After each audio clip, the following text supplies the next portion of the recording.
Ingizo jipya kikosini, Libas Segeye, mashine hiyo kutoka Senegal, mechi yake ya kwanza ya ligi kuu ya NBC Tanzania bara na bao lake la kwanza, bao tamu kwelikweli akilifunga kwenye kipindi cha kwanza. Selemani Mwalimu akitoa darasa mbele ya Mashujaa Football Club kutoka Kigoma pale Meja Jenerali Isamuyo. Mabao mawili kibindoni, alama tatu muhimu Simba Sports Club na Azania kuwa leo hii, lakini story kubwa na mtunzi wa hadithi mzuri pengine leo hii wanaweza kumsema ni Libas Segeye ambaye licha ya kufunga bao na kusababisha penalty kwenye kipindi cha kwanza ambayo Kibu Denis aliikosa, pia amekuwa na matukio mengi yenye kuvutia, lakini Oura pia miongoni mwa wachezaji ambao wametambulishwa kwenye dirisha hili dogo la usajili na ameonyesha kiwango kizuri kwenye mchezo huu leo wa ligi kuu ya NBC Tanzania bara. Simba Sports Club wamenyakua alama tatu na zinaweza pengine kuwapa nguvu ya kuelekea kwenye mchezo wa mkondo wa pili wa ligi ya mabingwa barani Afrika ambao watapepetana dhidi ya Esperance de Tunis kwenye dimba Benjamin Mkapa weekend hii, Simba akitafuta nafasi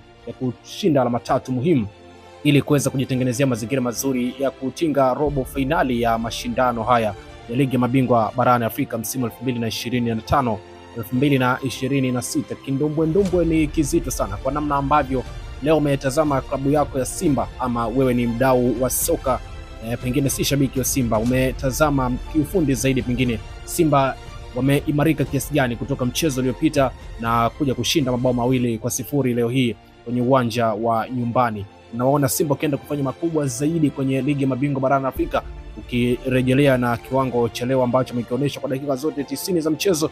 Lakini Mwamba wa Lusaka pia amerejea kwenye ligi kuu ya NBC Tanzania bara akiwa na jezi ya wekundu wa Msimbazi Simba. Umekionaje pia kiwango chake cha leo? Amekuwa na kiwango kizuri, kawaida ama kiwango kibaya? Tuambie wewe kama mdau wa mchezo huu wa kandanda.